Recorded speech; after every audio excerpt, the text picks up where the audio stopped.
This is that moment, what I'm calling the transformation of Rome. We sort of have been alluding to this all along, but now we get to this moment when really officially and technically Rome ceases to be a republic and becomes an empire. So it's the third chapter of our consideration of Roman history. We've had the Kingdom of Rome, we've had the Republic of Rome, and now we're going to have Imperial Rome, the Empire of Rome. That's the name that I'm giving to this, the transformation of Rome. Two men dominate the story.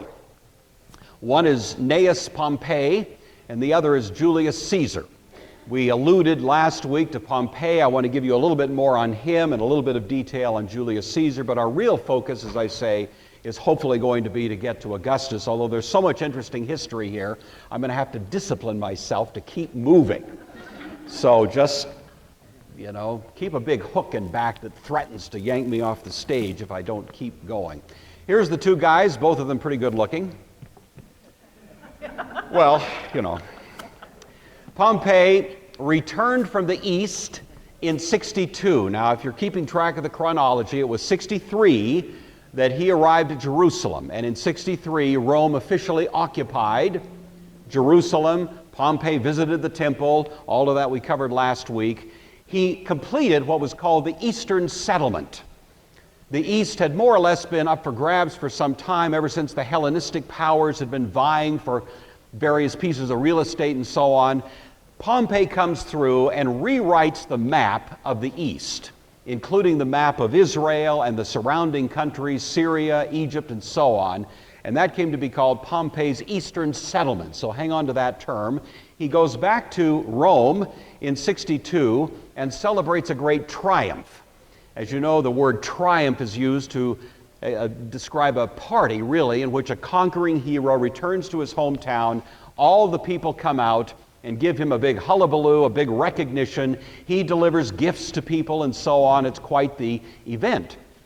And so Pompey came back as a conquering hero and was very much welcomed by his people in that regard. That, by the way, is the term that stands behind the notion of the triumphal entry. When Christ entered Jerusalem, it was a triumph. That's the kind of celebration that was going on. The only unexpected aspect of it was that Christ hadn't fought the battle yet. Usually, the conquering hero has won the battle and is returning home. He was going home to fight the battle. That was the irony of Christ and his triumph, but we'll leave that for another time. Pompey comes back. He is, even though he's very, very popular at the level of the people of Rome, he's viewed with a high degree of suspicion by the Senate. The Senate, ever since Marius and Sulla, had been concerned about these guys who go out with a military establishment and basically get a lot of power going for them, and it seems to be power that will threaten ultimately the Senate itself and its prestige. And so even though Pompey was popular, he nevertheless had this tense relationship going on with the Senate at this moment. And that's part of what leads to the story as it unfolds here. Julius Caesar was a man very well known and popular in the Senate, but he had higher aspirations. And so he floated a proposition to Pompey and to one other man whose name was Crassus. And the proposition was, let's the three of us form a kind of triangle of power. And it came to be called the First Triumvirate, in which these three men, in a sort of mutual agreement to help each other, became the most powerful single kind of established united front in Rome, in the Roman world. And Caesar was a very smart guy, and he was more or less angling to accomplish this. And so he makes this proposition to Pompey, and that becomes a kind of game changer in the history of Rome. So the three people that formed this triumvirate were, first of all, Julius Caesar. Now, I just want to go through this fairly rapidly. If you're trying to take notes, then I suggest you just put down your pen and listen, There will be stuff to take notes on later, but this, unless you need to get a life, you really don't need this. But I want to give you some idea where Julius Caesar came from. So quickly we'll go through this. He was born in 106 to a family which was aligned with Marius. So last week we talked about Marius and Sulla, that whole thing. Well, his family was sort of a middle-class family, the equestrian class within Rome, but they were aligned with Marius and against Sulla. So it meant his family, from the very beginning, was politically engaged and involved. Caesar himself was trained as an attorney, and in his early years, his 20s and his early 30s, he was basically a prosecutor. And what he did was largely prosecute corrupt politicians in Rome, especially after the death of Sulla, which was in 79. So that's where he kind of got a name for himself. There's interesting anecdotes concerning Caesar. I think one of the most interesting was he went off to go to a school of rhetoric on the island of Sicily, and on the trip he was captured by pirates in the Mediterranean. This was not uncommon, and they would hold these guys for ransom. And so they were holding Julius Caesar, and he was such a personality. He would joke with these guys. He said, "How much are you trying to get for me?" And they'd say, "It's so much." He said, "That's not nearly enough. You know, you'd be asking for a lot more." And then he'd joke with them tongue-in-cheek, "You know, when I get back, I'm going to come back and crucify all you guys." Well, in 73, he made good on that. That was no joke. But Julius Caesar was the kind of guy who just had a personality on steroids. You know, he was just an amazing guy. And he did, however, have a mean streak in him. And on this occasion, he made good on that little promise to those particular pirates. He came back about 2 years later, and that was what happened to them. When Pompey returned, Caesar was strongly supporting him. Even though Pompey was becoming somewhat a suspicious character from the Senate's point of view, Caesar was a stalwart supporter, a kind of cheerleader for Pompey within the Senate. And I think already Caesar saw something of the prospects of his own future. That's part of the reason he wanted to support Pompey at that point. He was elected what's called Pontifex Maximus in 63. That would be really the highest religious character in Rome. And so Caesar, throughout his career, was able to, along with his other claims to sort of credibility, was able to make this claim as well, that he had this kind of religious office that he carried with him along the way. He was brilliant in his military achievements. Between 62 and 60, he was off in Spain and made pretty effective work of the project there, bringing the entire Iberian Peninsula under Roman control. So now we have Rome both extending way off to the east, as far as Jerusalem, but as far west as you could practically go without getting to Central America. You know, he's in Spain there, and that's pretty much the entire Mediterranean now has become a Roman lake, and it's all connected to that, and that largely is the efforts of Caesar. In 59, he wanted to be elected as a consul for the year 59, but he knew he would need help to pull it off. The politics in Rome were dicey enough and corrupt enough that he needed some help, and so he wanted to pull together this so-called first triumvirate, and he floated this idea to Pompey that Pompey would hopefully jump in and help him with this. The next guy that was part of the triumvirate was Marcus Licinius Crassus. He'd been a military lieutenant under Sulla with Pompey. The two of them served as peers under Sulla, but when Sulla died, Pompey and Crassus became intense rivals. But Pompey always seemed to be a step ahead. And so that meant that in some ways Crassus was always coming up just a little bit short. His one great achievement was he defeated Spartacus in the great slave uprising that took place in 71. He was elected consul with Pompey in the year 70, but he then wanted to have a military commission. He never got it. For 5 years, that's what he wanted. For 5 years, the Senate refused to give it to him, partly because of their own reservations about giving people too much political authority. When Pompey was returning from Jerusalem, from the east, Crassus was so worried about the rivalry they had had earlier that he actually fled from Rome with his family, fearing that Pompey might use his new power to squash Crassus once and for all, because they had been political enemies. Caesar once again steps in. He's a great kind of, fence mender and mediator. And he brings Crassus in. So Crassus and Pompey, who had been enemies are somehow brought together now with Caesar's help, and they form this first triumvirate, which was really so important in the developing, changing Roman world. The third guy was Pompey himself. We've already looked at him. Brilliant military career. He returns to Rome flush from these victories over Mithridates, the great king of the East, who he conquered before he got to Jerusalem. That was in about 64.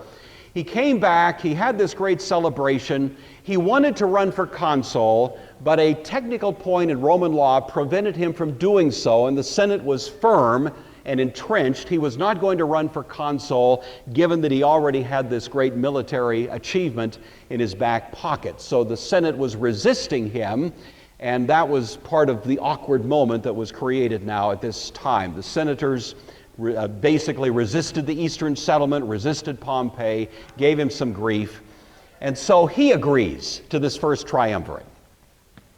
And so I've tried to give you a real quick sketch how these guys came together, but here, this is who they are. Caesar is the one who more or less engineers this thing.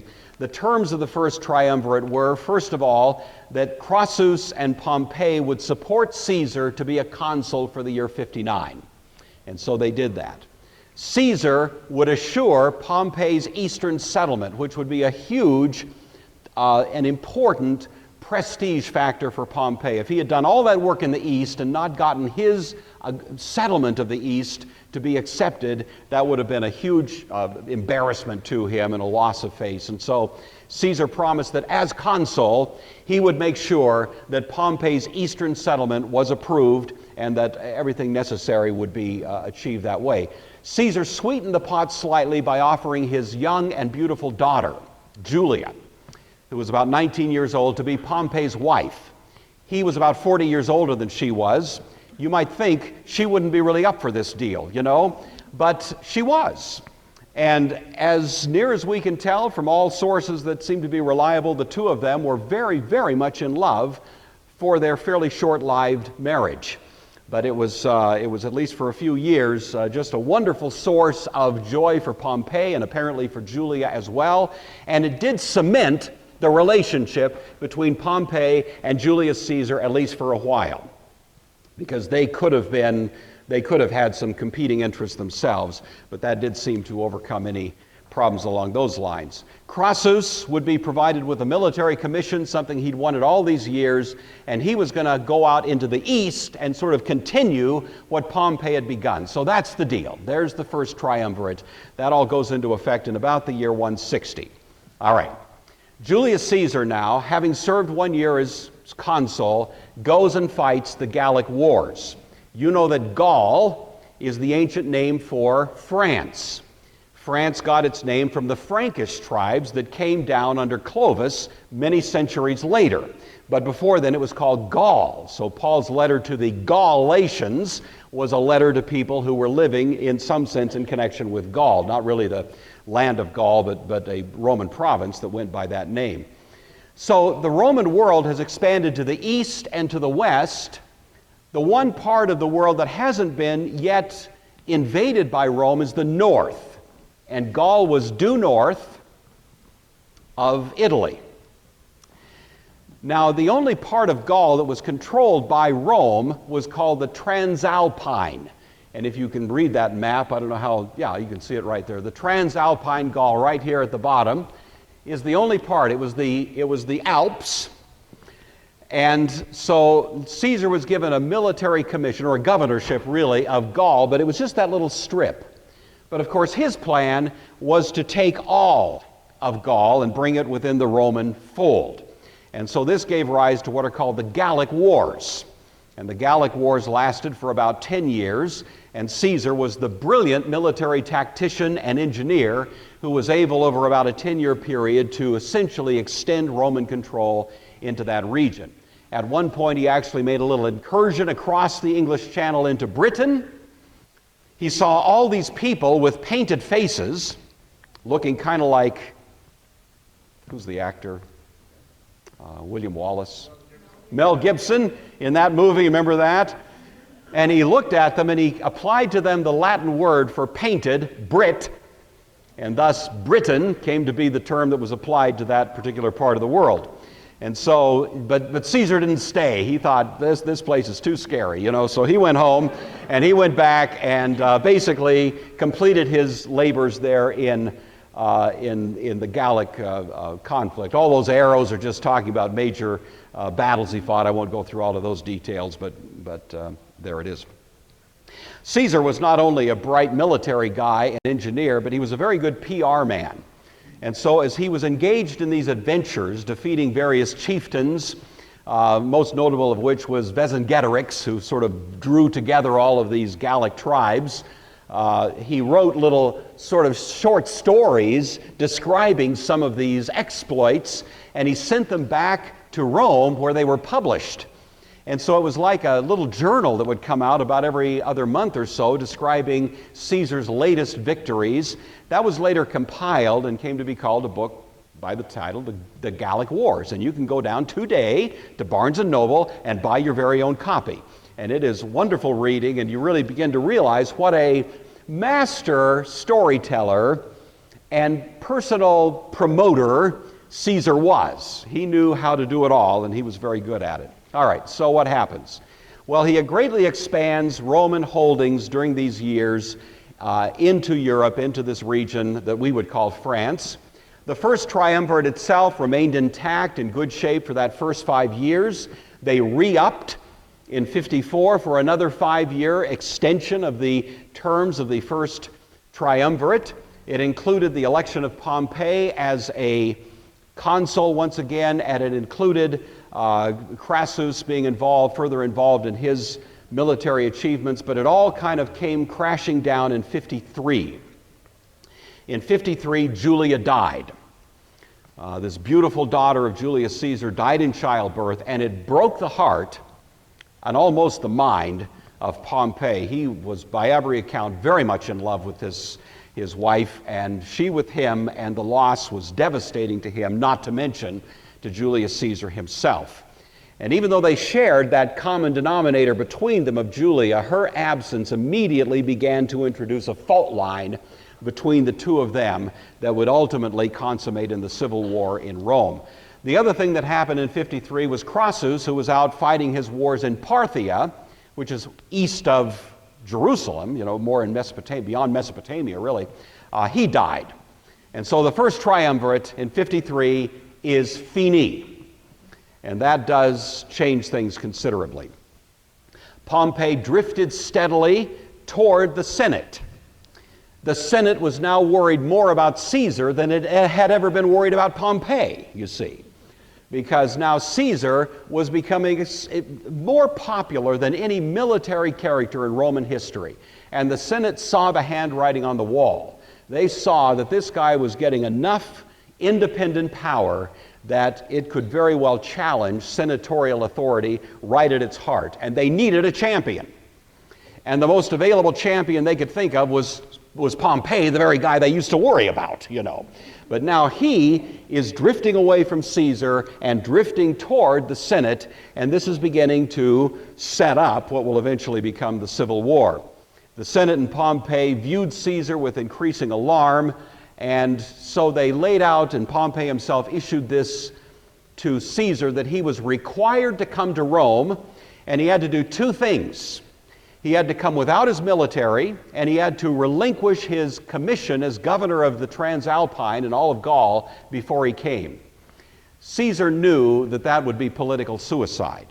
He had immunity from prosecution as long as he had an official office in the Roman world. But if he relinquished his commission, if he relinquished his generalship, then he would immediately be paralyzed in all kinds of lawsuits and litigation and stuff, and essentially neutralized, and so he didn't want to do that. He could stay home, but he wanted to capitalize on all the things he'd accomplished. He wanted to go to Rome, but he didn't want to relinquish all of his powers in the process, and so in a very famous moment, he crossed the Rubicon. And you know that expression, the Rubicon River is a little tiny river to the north of Rome, at the upper part of Italy, as you can see there. There's nothing much to it. You can wade across it. It's like a stream. But it happened to demarcate the northern border of official Rome. You see, outside of that you had a Roman province. Inside of it you were really in Rome proper. And so Julius Caesar was, as the story goes, standing there really on his horse at the edge of the Rubicon. You know, what was he going to do? Was he going to cross the Rubicon, which would basically amount to a declaration of war? Or would he stay on the side and kind of forfeit all of the benefits he'd gotten by his achievements? What was he going to do? And so he, and these are the famous words that he said as he crossed it, "The die is cast." And that's where that little expression has become colloquial. The die is cast. He crossed the Rubicon not with his entire army, but with one legion, 6,000 men, a very small and modest group. He wanted to make it clear he wasn't coming to make war on anybody, but he wasn't willing politically to simply submit to the senatorial demands. And so he's trying to slice it as thin as possible, cross the Rubicon, which is an illegal act, but not as a great display of sort of showmanship here or military threat or any such thing. So anyway, that's what he does. Nevertheless, the moment he did it, the Senate panicked. Pompey panicked. They had heard he was coming with his whole army and was, loaded for bear, that he was going to come and attack Rome, as had happened earlier under Sulla. And so these people, without getting further information, just fled. Pompey himself wanted to fight Caesar, but not here, not now. He wanted to regroup a little bit more. And so Pompey and the Senate all fled south. Caesar came down from the Rubicon to Rome, welcomed all along the way by all the people of Italy as the most famous and most popular man probably in the history of Rome, the whole Roman world itself. Everywhere crowds were cheering him and giving him the most wonderful expressions of praise. He entered into Rome, of course, unopposed, and was able to essentially occupy the city as his own. He was astonished when he got there to find that the Senate had left in such panic that they had left the huge treasury in the temple in Rome. And of course, as the Pontifex Maximus, he had perfect legitimate authority to take that treasury and give it to all his men. And so they were very happy to have come along with him, and it turned out to be a very profitable venture for them without even having to shed a drop of blood along the way. Caesar then, much to his grief, fights 3 battles with Pompey, all the time hoping he can just sit down and talk to the man. But Pompey, now well within the control of the Senate, fights 3 battles, loses every one of them, although sometimes just barely, but Caesar was the better tactician. And so Pompey eventually decides, because he's now been crippled militarily by these losses, to flee to Egypt. And so he goes to Egypt because Egypt is an ally. Remember, they've been an ally ever since the Maccabean revolt. Egypt has been under Roman control, and Pompey feels he can go there to find safe harbor, retool his defenses, and maybe fight another day. He shows up in Egypt, but unfortunately, Ptolemy the 13th, the last of the Ptolemies, was reading the tea leaves and figured out that Caesar was more likely to come out on top. Thinking he was doing Caesar a favor, he double-crossed Pompey, had him assassinated, cut off his head, and gave the head of Pompey to Julius Caesar in a basket. Ptolemy thought, Julius Caesar is going to love me. The fact of the matter is, Julius Caesar was outraged in the extreme. He wanted to sit down with Pompey. This was his former son-in-law. He loved the man. I think he genuinely loved him, and he wanted him as an ally, and he thought, if we can just cut past all of this, battles and stuff and sit down and have a Starbucks, I can get this man back on my side. And that was what Julius Caesar wanted to do, and he was apoplectic when he learned that, Ptolemy had done this. So he immediately deposed Ptolemy the 13th. He didn't have him killed, but that was the end of his career, leaving a bit of a vacuum in Egyptian rule. And amazingly enough, that's when Elizabeth Taylor showed up. It was just, one of those things. But if you ever saw that movie with Richard Burton and all those people, a wonderful movie about Cleopatra, there's a scene where she is smuggled into the presence of Julius Caesar in a kind of a Persian rug. Remember that? They roll it out and she comes rolling out of this Persian rug. That happened. She had been sort of exiled by Ptolemy the 13th. She didn't know what Julius Caesar was going to do exactly. She was very, very bright. And so she has herself smuggled into the presence of Julius Caesar in this Persian rug. As a gift, they unroll it, and out comes rolling Cleopatra. Many people don't appreciate Cleopatra. She is one of the great minds of all of ancient history. She was never reputed to be a great beauty, but she knew how to play her advantages, and she did it in just a remarkable way. She was fluent in 7 languages. She was definitely a student of history. She knew all of political and military history and so on. She was clearly a genius politically, and she was always kind of playing her options in the way that was most effective. And she was, of course, not above playing her feminine options as well, which is exactly what she did here. But she was a force to be reckoned with either way. So she and, of course, Julius Caesar come to have a relationship. He installs her as the pharaoh, the last pharaoh of Egypt. They have a relationship that produces a child, Caesarion, who's born about 2 years later. And so Cleopatra then becomes the ruler of Egypt in the absence of her brother, Ptolemy the 13th.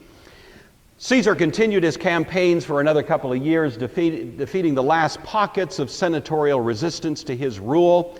And finally, in in 45, he returns to Rome.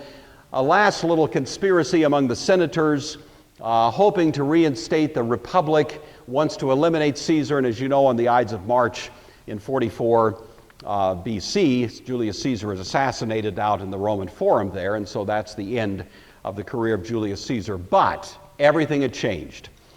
With this man and his career, it was an entirely new game in Rome, and this brings now the next character, the true heir to Caesar, the adopted son of Caesar, to the throne, and his name was Octavian. He's better known to us as Augustus Caesar, but of course he was at this time, at the death of Caesar, 18 years old, and the name that he had was Octavian. He is, I think by everybody's accounts, the greatest Caesar of all of Roman history. Caesar, as you know, is a family name. Julius Caesar, like that was his last name, but it became not just a name but a title. It sort of morphed into a title over time, but Octavian could properly call himself Octavian Caesar because he was adopted. He was the nephew of Julius and was adopted and made to be his legal son at that point. Augustus Caesar was able to do something so adroitly that I think to this day we have to stand in a sort of awe at his ability. He did preserve the outward republic as window dressing. He didn't have to do that. He was far and away the most powerful man. The support that he had across the board as the heir to Julius Caesar gave him eventually just unquestioned power. But he always did it with a very soft touch. And what he wanted to do was preserve the feel of a republican Rome. At the same time, he ruled it with a bit of an iron fist from inside, but he had the so-called velvet glove. He always did it with a fair amount of finesse. All right, so Augustus Caesar is the man most closely associated with this remarkable idea that's called the Pax Romana, the peace of Rome. And I always think when I hear that expression of Paul's comment to the Galatians, when he says in Galatians chapter 3 that Christ in the fullness of time, the pleroma to kairo, the fullness of the time, and is a very rich Greek word or phrase that Paul uses there, meaning that everything in a sense had come together for this moment. And what's astonishing to me is that even though Augustus Caesar was such a powerful character, you have to say from the point of view of a biblical perspective that he was only doing God's bidding. And that God had indeed intended that there would be this great Pax Romana, and that there would be this fullness of time, and that there would be all of the astonishing benefits that would accrue to the Roman world by virtue of this genius, just so that when Christ was born, with the least possible impediment, that gospel would be spread throughout the world in the most rapid possible conceivable way, you see. And so the Pax Romana should be quite important to us as Christians just because it had that very significant role to play in our own history as the Christian faith. The family of Augustus Caesar, he was born the son of Octavius, who was governor in Macedon. Octavius, the father, died in 58 when Octavian was only 4 years old. And so he grew up largely without a father. His mother, Ottia, was a niece to Julius Caesar. So actually Octavian was the great-nephew, you might say, of Julius Caesar. But he was adopted when Julius was 2 years out from his death. You know, he didn't know, of course, he was going to die in 2 years. But he adopted Octavian in 46. And that became his oldest son, therefore, and his only son. Caesarion, who was born to Cleopatra, died early on. And so this was really the only heir that was in line then to take the throne, or take at least to inherit, let's say, the benefits won by Julius Caesar. When word reached Octavian, who was in Macedon, of the death of his uncle, aka father, he immediately marshals the military forces that are with him. He was already at 18 a military commander, goes back to Rome and lays the city under siege, hoping to smoke out the conspirators who were responsible for the assassination of Julius Caesar. While there, he forms the second triumvirate, a three-way alliance with two other men. One was named Mark Antony, who was the chief lieutenant, you might say, under Julius Caesar. The other was a man named Marcus Lepidus. They were able to invade, drive out these assassins of Caesar. They chased them down to the city of Philippi, and the Battle of Philippi took place in 42, where they both die. And then the three of them, this second triumvirate, split up Rome into three big slices of pie.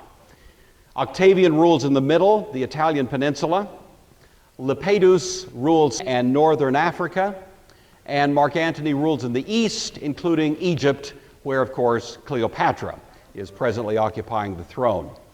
In the year 36, Lepidus, who had already had a long career, decides he's not up for this ongoing kind of political conflict. He retires under some degree of pressure, and that's the end of the triumvirate, and it results now in a two-way division of the Roman world. And so for about 4 years, we have this two-way rule.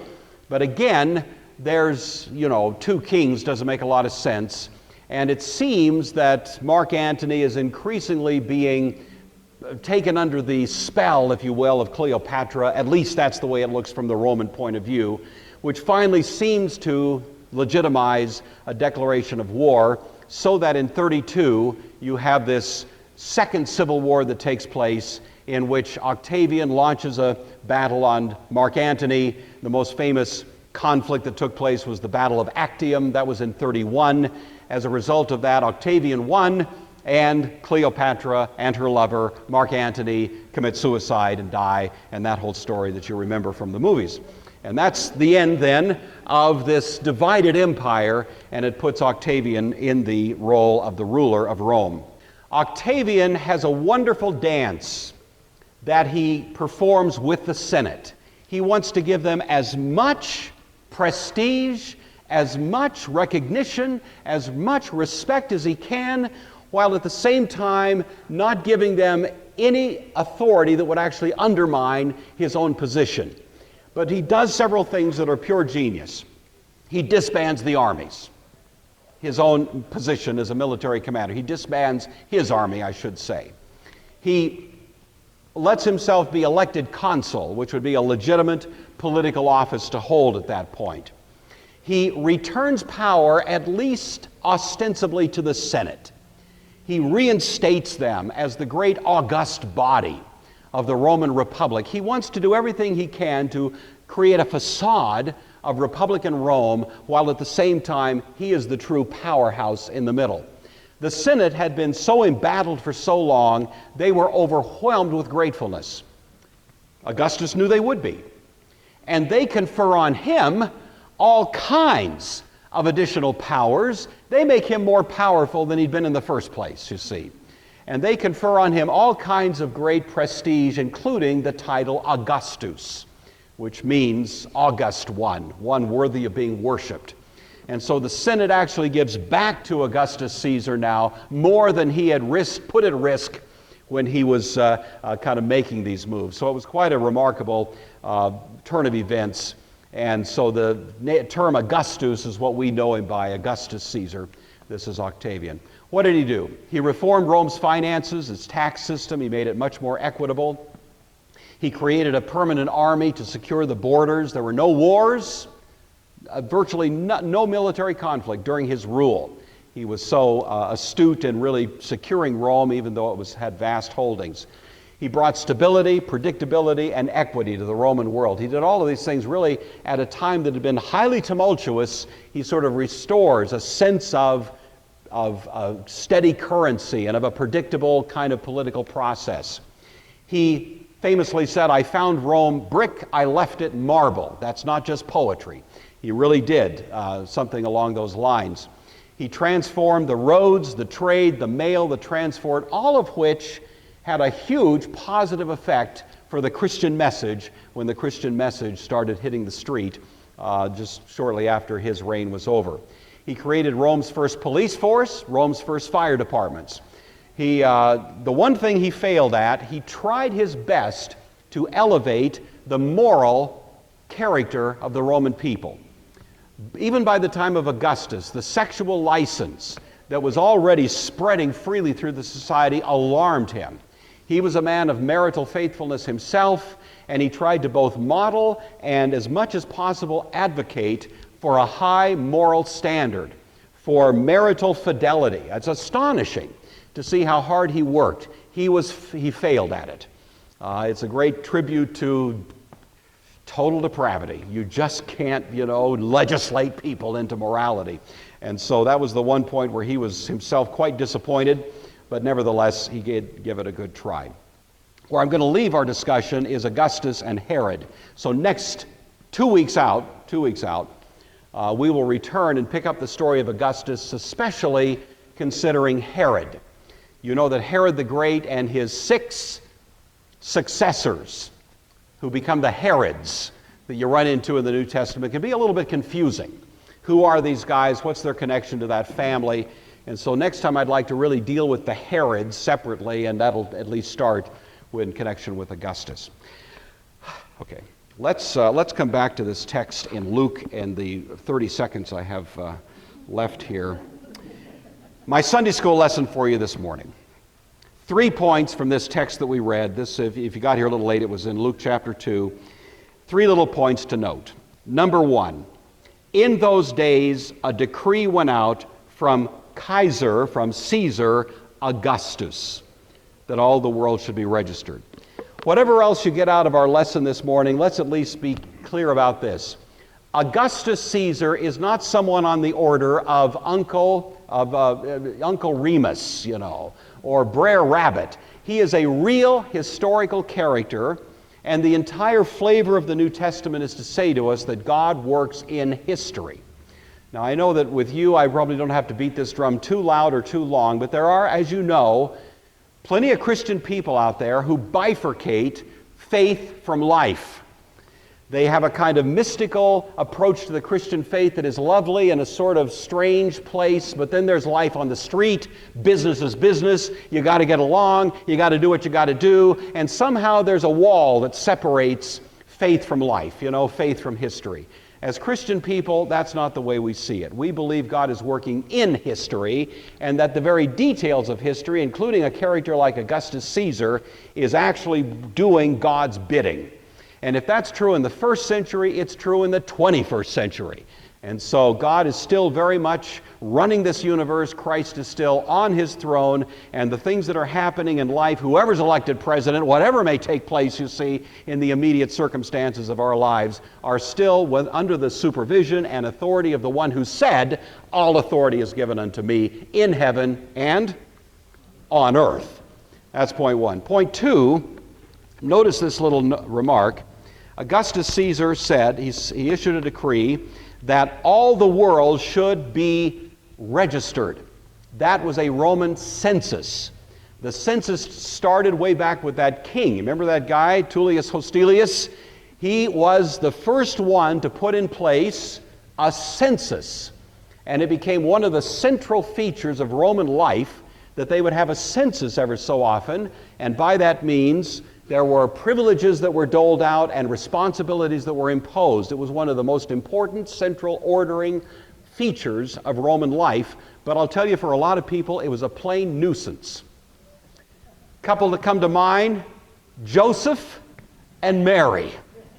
Here she is deep into a pregnancy, and all of a sudden, oh, you've got to be kidding. Census. Of all the lousy timing. And so here is this poor woman who's got to be loaded on a donkey and go this long and not very pleasant trip from Galilee around the outside of Samaria, remember all that, to make it to Jerusalem, to Bethlehem, so they can sign their names on a census form. Now, I don't know if you ever had the experience of feeling like government is just a pain in the beep, you know what I'm saying? You ever had the feeling that if there's one more little loose end, one more little curveball that government throws to you, one more little line to fill out, form to sign, this or that, that you're just going to, explode? Please be aware. Please be aware that even when we are dealing with those kinds of nuisances, that not only governmental, whatever it may be, that all of these things are also within God's province. God put in place a census that would bring Joseph and Mary to the city where Christ must be born. Augustus Caesar didn't know that. He wasn't reading Micah in the Old Testament. Oh, good heavens, these people have to get to Bethlehem. He didn't know. He was doing blindly precisely what God was calling him to do. And the next time you're, troubled by some IRS form you've got to fill out, just keep in mind, that form came straight from heaven itself. I know, it galls me to say that, but, that's the way they felt about it. The last little point comes down to verse 4. Joseph also went to the town of Nazareth in Galilee, the city of David, because he was descended from the house and family of David. Joseph was descended from the family of David, as was Mary, as we hear in other contexts. That means these two people, Joseph and Mary, by a proper reckoning of Jewish society, were nobility. They were a prince and a princess of the royal family. They should have dressed in nice clothing. They should have had all the privileges that appertain to being nobility in a civilization. They should have been the upper crust. They had been marginalized. They had been pushed aside. They had been neglected by their own civilization, and essentially a usurping family, the Hasmoneans, had inserted itself in and taken the place of de facto nobility instead of these who were properly the ones who should have had that kind of prestige and that kind of honor. Now, we know, of course, that from God's point of view, God nevertheless used them to accomplish his purposes, but from the point of view of people living at that time, they never would have seen it.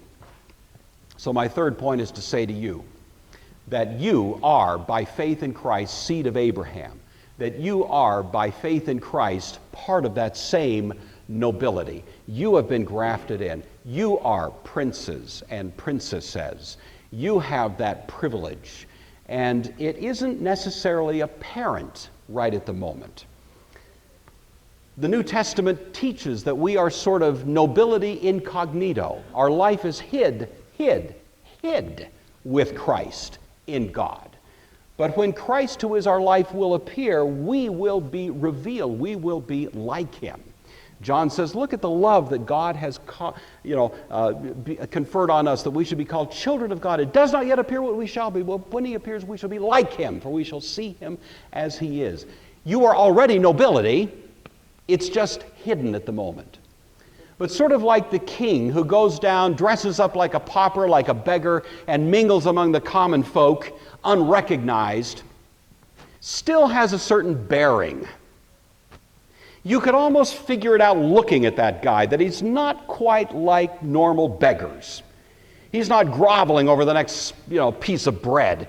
He's not fighting over the next shekel that comes along. Something about him seems to be just rising a little bit above the petty concerns that most people have in that station of life. You almost get the feeling that he is about something else, and that something is hidden in him that just sort of shines through that beggar's clothing. That's us. We're nobility. We don't need to be all tangled up in the petty concerns of this world. We are royalty. And thus we can detach ourselves from the things that occupy the minds of ordinary folks out there to be generous, to be self-sacrificing, because we know that our life is hid with Christ in God. That's where our treasure is. That's where our hope is. That's where our wealth is. And it is not a place where thieves can break through and steal. It is a place that is secure in Him, and thus we can afford to be a little bit detached from all the petty concerns of this world so we can be true Christians.